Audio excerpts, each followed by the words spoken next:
So these classes, these tantra classes and books and everything to show all the different postures, and wow, it's like so healing. Sex is medicine. Sex is give you enlightenment.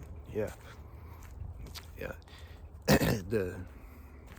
Here's what I discovered. Right, all I can share is what I discovered, what my experience is. It's not opinions. It's experience. This is like, what do you want me to do? This is what happened. Unless the foundation, I'll explain what the foundation is. Unless the foundation is there, all these little practices and techniques and sex will give enlightenment and all that, it's worthless, because it'll be the mind trying to go do it to get something. Real tantra you can't learn. You can't go to any class and learn it. You can't. Real tantra is automatic. I have a couple things that I wanted to share, and I hope I don't miss. One is an example I want to give about this, and then the other thing I wanted to share is what I'm trying to think of right now. I'll remember the example, but so I feel safe about that. I won't forget that. But I want to share this other thing. It's like when I start sharing, man, there's so many things that come at the same time. I'm like, which one do I share? I want to share on all of them, and then I forget everything. So let's go back to the drawing board. I was talking about the foundation and how these classes and techniques, like, they don't work unless the foundation's there. What's the foundation? Foundation is, first of all, one has to be free of being a slave to the sexual instinct before you can enjoy the spiritual vitamins of sexual expression. Yeah. I heard something crawling around. There's bears out here, I've been told. I haven't encountered one. My mom says I need to get bear spray. Somehow I don't think that would do much, but it could. I don't want to find out. Depends what destiny is, though, you know. That would be pretty badass if I go out via a bear attack, and then somebody posts a video. I wouldn't mind going out like that. All right, we lost focus again. Unless I've overcome the sexual instinct, which means, now if you hear this with your mind, you'll misinterpret. The mind only knows black or white. So the mind will say, oh, he's saying to be celibate. Hey man, I got a wife and girlfriend or boyfriend and husband. What are you doing? See, and I'll be like, I didn't say that though. Yeah, you did. No, your mind's saying that, and then you think I'm saying that, but I'm not saying that. I'm saying you can enjoy the sex, but without the craving for it. But you don't have the power to do that. Grace has to do that. How are you gonna be free of the second most powerful instinct software program in the body? You're just gonna say, yeah, I'm gonna transcend it? Yeah, try. How did I be free of it? Okay, let's talk about that. How did I be free of it? I was a slave to it for as long as it took to be a slave to it, suffered it, became conscious that I was suffering from it, became conscious of how deep this tendency is, this lust and this edging. And I wasn't so much a sex addict because I didn't like the drama that would take place after you have sex. The aftermath, like, it changes something, it does something, you know. The girls that I'm still in contact with, that for like decades, we never had sex. I wonder if there's something to that. So I was more like, I like to play. I was more of a edger, flirter. Yeah, I was the type, like, I want to get up to the moment that like, to have sex. Like, she wanted to have sex, and I'd be like, okay, I gotta, like, go. That's my thing, because I didn't want the drama about the sex. I just like the whole dopamine stimulation chase game and all that. I like to pick the poisonous girls, the ones that really get you, you know, the good ones. Yeah, those, you know, I wanted her to like steal my heart. I wanted to feel that. And I was like, yeah, I want to feel give me the good ones, the dark ones, dark female energy. I'm done with all that now, man. Like, yeah, it was fun, I guess.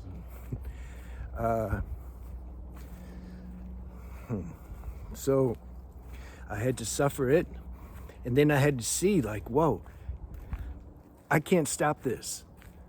I can't stop it. God, can you help me? I like seriously need some help, because I can't stop this. You see? This is how the transformation happens. When we realize our self-will is futile against certain things, then the surrender principle activates, and then we start to get some real power. We can't get the God power if our self-will power is still sitting in the throne. It just doesn't work. So then, let's say then we're at well, first of all, never get complacent. I've transcended the sexual instinct. Yeah. God will send you somebody and you might find out different. So it's kind of an oxymoron. I feel very stable, I'll say that. But if I can get got, yeah, maybe. I don't say that condescendingly. Like, this is why Papa G says you have to stay vigilant until for the rest of your life. Because this Maya is no joke. I'm just saying I'm in a pretty good space, all right? Leave it at that. So, if you're at a stable space, okay, then you can go look into, if it's your destiny. Here's the irony: if you're in a stable space, you may not care anymore. Have sex, don't have sex, like, what difference does it make? Sex means union. If you're at a strong spiritual place in yourself, you're having sex with God. That means it's union, individual sense of self with the absolute self, all right? That's all sex is. It's just the word sex is downgraded, like all these other words, into just a lower level. So you hear the word sex and think, oh, it's copulation. Oh, yeah, that's one form of sex, but it's not the form of sex I'm talking about here. Real sex is energetic fusion with each other. And then if there's sex, if there's actual physical sex after that, so be it. If not, so be it. You have to be in that state. If there's a craving for it, if you're looking at these tantric postures and secretly the sex addict mind's like, yeah, that'd be cool. I want to learn tantra, right? Be spiritual. When really, if you did the introspection, you just want to get off, the sexual cravings are still activated. Yeah, that stuff's not going to work. Remember I said I wanted to share something and I wouldn't forget? Because I said Tantra will become natural. You don't even need to read any of these things when you're at a certain point. It comes natural. Now you might get a whiff of that, some past life memories or something may activate at some points in your life. You may realize this to a certain degree before you're even stable. This happened when I was I had my first girlfriend. Well, first of all, it happened even when I was a teenager. I remember I had sex with my girlfriend and I just felt like, okay, I don't want to release this time during sex. I don't know, I didn't want, and man, I was like, this is cool. I noticed I didn't have to eat so much after that. I didn't need to sleep. For a couple of days, that was cool. Why? Because I kept my energy. Also, I absorbed her energy. She loved me. She was giving me some energy. I'm like, this is cool. That's Tantra. I didn't read a bit. I didn't even have any books probably then. I was 17 or something. So then the other time, kept going. This realization of this knowledge. When I was 22, I had my first real good one, like karmic soulmate type girl. Man, we would just, like the physical touching and intimacy, the energetic sharing, without the actual physical act of sex, man, it was sufficient enough. It was like I didn't even feel, it like didn't even cross our minds to have sex. We were having sex. It was a more subtle, deeper level of sex. It was just more like, people like labels nowadays, so I think it was more like caressa, caressa. I guess that's the new trending word. It came natural though. It come natural. Now I couldn't sustain this though. I couldn't sustain not losing my energy, nor could I sustain just enjoying Caressa. Is it called Caressa? I know some of you guys, you'll let me know in the comments. But you know what I'm talking about, where it's just an energetic communion, even without the physical act of sex. I couldn't, it's not like, just because some memories activated and I experienced it, I wasn't at a point where that was my normal state of being. I still had to suffer more and more. But my point before then, the surrender principle needed to activate more.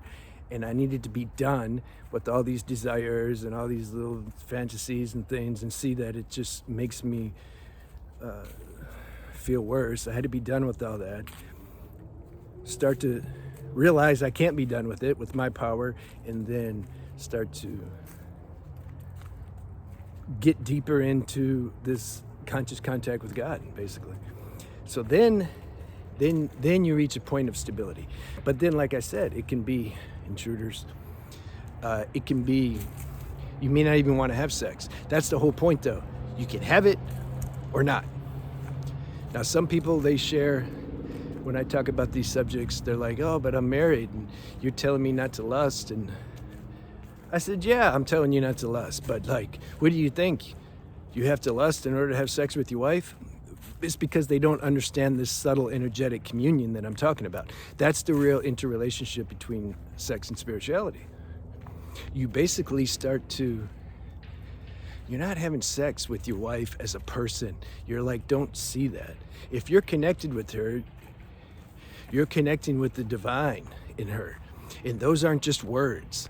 You're not like just repeating some spiritual thing. It's like you're dialed in, because you're aware of more subtle levels now. So you're dialed into her energy, and then automatically you start to lose yourself in that, and it can become a meditation. It can be this syncing, S-Y-N-C, between the two. Then you become one. See, I gotta be careful, spiritual cliches.